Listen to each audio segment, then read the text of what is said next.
آج کل کے ماں باپ بھی اولاد کے ہاتھوں ذلیل ہو رہے ہیں، باپ کو دھکا دیں گے دوست کو قریب کریں گے، بات کرتا ہے تو اتنے سخت لہجے میں کرتا ہے کہ میرا کلیجہ کٹ گیا ہے، اس لیے میں اس سے ناراض ہوں۔ اپنے ماں باپ کے آگے ذلت کے پر بچھا دے تو ہم صبح نکلتے شکار کے لیے، تھوڑا اڑتا اور پھر گرتا، اور ادھر سے آواز آتی محمد، تو میں اپنی ماں کے لیے نماز توڑ دیتا۔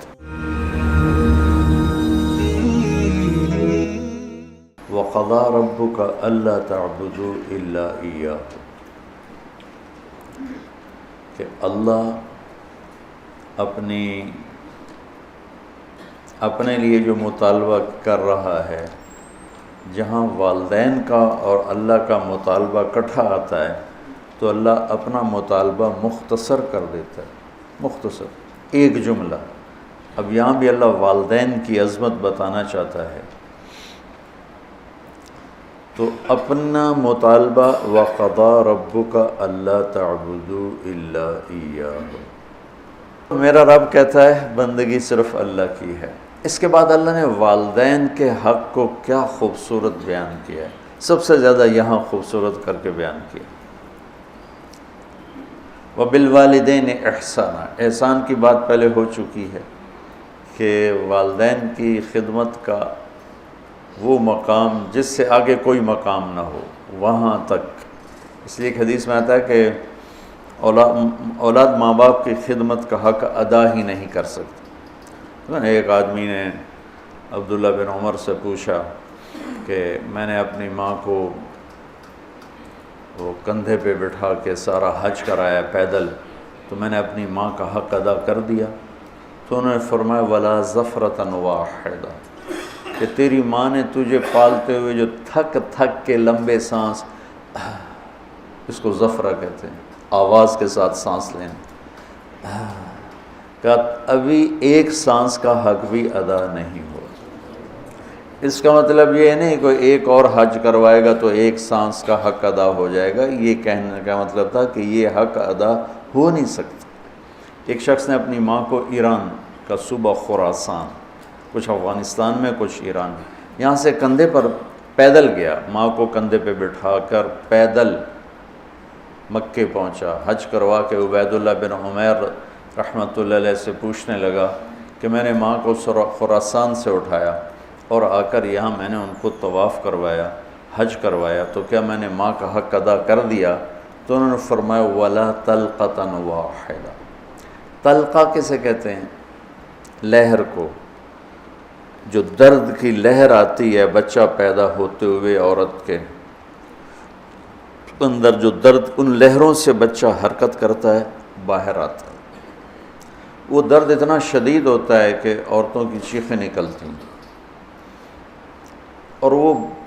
بعض کا 2 گھنٹے وہ دردیں چلتی ہیں، کئیوں کو پورا دن چلتی ہیں، کئیوں کو 2 دن چلتی ہیں، مختلف ہیں حالات کے لحاظ سے۔ تو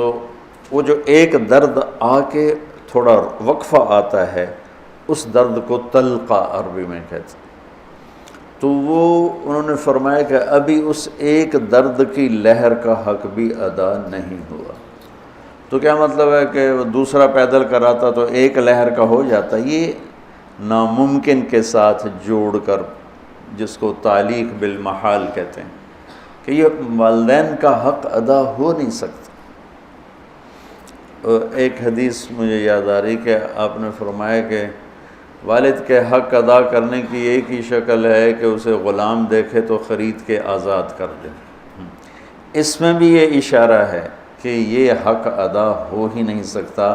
چونکہ جو بھی اپنے باپ کو خریدے گا وہ خود بخود آزاد ہو جائے گا۔ تو وہ شرط لگائی جو ہو ہی نہیں سکتی، تو جب شرط نہیں ہو سکتی تو مشروط بھی نہیں ہو سکتا، نہ نومن تیل جلے گا، نہ رادھا ناچے گی۔ تو یہ جب شرط نہیں ہے تو مشروط نہیں، جب وہ اپنے باپ کو آزاد کر ہی نہیں سکتا، خریدے گا تو خود ہی آزاد ہو جائے گا، تو لہٰذا باپ کا ماں کا حق ادا ہو ہی نہیں سکتا۔ لہٰذا جتنا اپنے آپ کو کھپا سکتے ہو کھپا لو۔ اما یبلغن عندک الکبر احدہما او کلاہما، اور خاص طور پر بڑھاپے کی عمر میں زیادہ محتاجی ہوتی اور زیادہ ماں باپ کو ضرورت ہوتی ہے، تو اللہ نے خاص طور پر اس عمر کا ذکر کر کے فرمایا کہ اما یبلغن عندک الکبر احدہما او کلاہما، جب یہ بڑھاپے میں آ جائیں، دونوں تیرے زندہ ہوں بڑی برکت ہے، ایک زندہ ہوں تو بھی بڑی برکت ہے، تو فلا تقل لہما اف ولا تنہرہما وقل لہما قولا کریما۔ کیا خوبصورت نصیحت کہ اپنے ماں باپ کے آگے بعض اوقات چڑھ کے بچہ کہتا ہے یہ بھی اللہ تعالیٰ کہتا ہے نہیں کرنی۔ آج کل کے ماں باپ بھی اولاد کے ہاتھوں ذلیل ہو رہے ہیں، دکھی ہو رہے ہیں، خاص طور پر زیادہ پڑھا لکھا طبقہ اور زیادہ ان پڑھ طبقہ دیہاتی، جو درمیان میں ہے ان میں بھی ہے لیکن کم ہے۔ جو زیادہ دنیاوی تعلیم پڑھ گئے ہیں ان کو بھی نہیں پتہ باپ کون ہوتا ہے، ماں کیا ہوتی ہے، اور جو بالکل جاہل ہیں ان کو بھی نہیں پتہ ہوتا، تو ان دونوں جگہ میں تو بہت زیادہ ماں باپ دکھی ہیں۔ اور بیچ میں کچھ ہے، شکر ہے اللہ کا جو نعمت ہے اس کا، ابھی بھی بہت اولادیں ہیں جو ماں باپ کے فرما بردار ہیں۔ اکثریت اس وقت ایسی ہو چکی ہے کہ ادنا صدیقہ و اقصی اباہ، باپ کو دھکا دیں گے دوست کو قریب کریں گے۔ تو اللہ تعالیٰ فرما رہا ہے کہ جب یہ بڑھاپے کا شکار ہوں تو ان کے آگے اف یہ اتنا بھی نہیں کرنا، اور نہ ہی کبھی ان کے ساتھ کوئی سخت بول بولنا ہے بدتمیزی کا، ولا تنہروا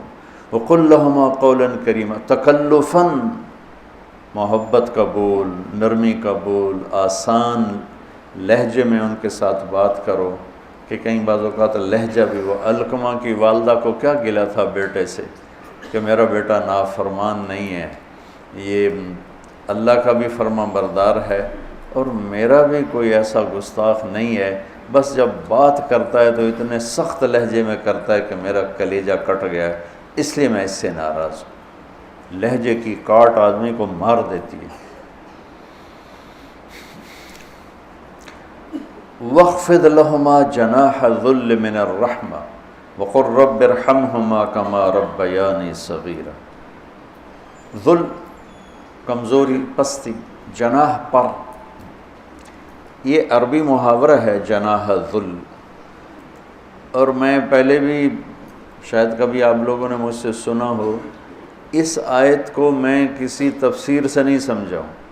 اپنے ماں باپ کے آگے ذلت کے پر بچھا دے، ذلت کے یعنی اپنے کمزور پر بچھا دے۔ ہمارے گاؤں کے قریب دریائے راوی بہتا تھا، اب تو بیچارہ کب کا مٹ آ گیا۔ تو دریاؤں کا کنارہ جنگل گھنا، سورج نظر نہیں آتا تھا، اتنا درخت ایسے ملے ہوتے تھے۔ تو ہم بالکل اوائل عمر میں ہم وہاں شکار کھیلنے جاتے تھے، سارے کزن مل کر، تو وہ ہم 7-8 ہم کزن ہو جاتے اور باقی نوکر ہوتے، اور وہاں جنگل میں ایک گاؤں تھا بوپڑیاں، وہاں ایک چاچا سردارہ رہتا تھا، ہمارے تایا جان کا دوست تھا، اس کے 2 کچے کوٹھے ہم جا کے قبضے میں لے لیتے، ایک میں سامان راشن نوکر اور دوسرے میں ہم کزنز بھائی وغیرہ ہم اس میں ہوتے تھے۔ تو ہم صبح نکلتے شکار کے لیے اور عصر کے بعد واپس آتے، تو 50-60 تیتر روزانہ ہی ہم مارتے تھے، بے شمار تیتر ہوتا تھا۔ پھر اس کو کسی کو بھون کر کسی کو پکا کر وہ ایک شغل ہو جاتا تھا، بھی تیتر پکتے پہنتے، تیتر بھوندے پہنتے۔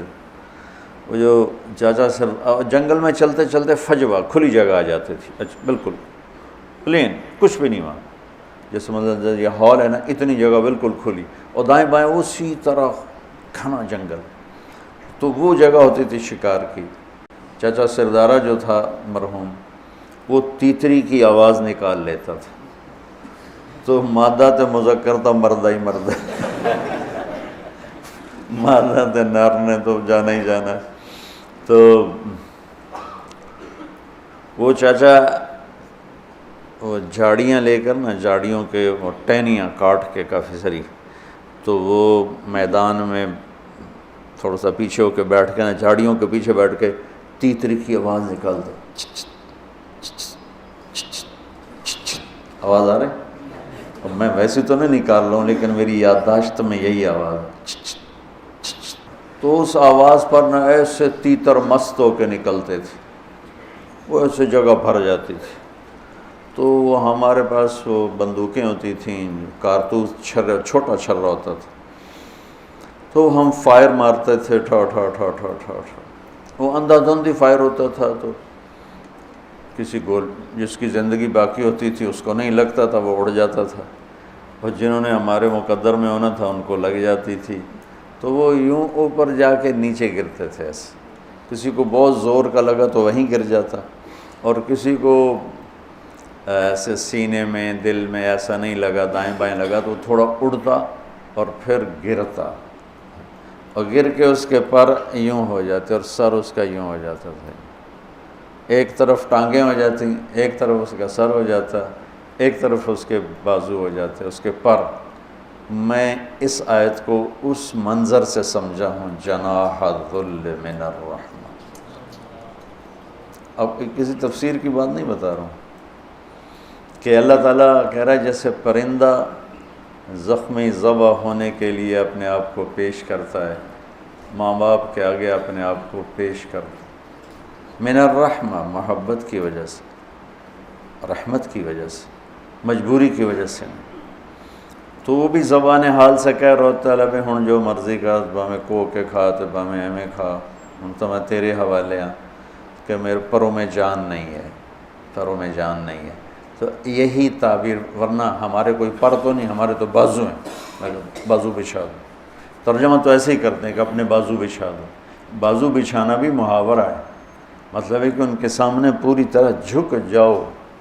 اور پھر ان کو وقر رب ارحمہما کما ربیانی صغیرا، یا اللہ انہوں نے جیسے مجھے پالا بچپن میں تو ان پر رحم فرما۔ ابو ہریرہ رضی اللہ عنہ روزانہ صبح جب گھر سے نکلتے تو اپنی ماں کو کہتے السلام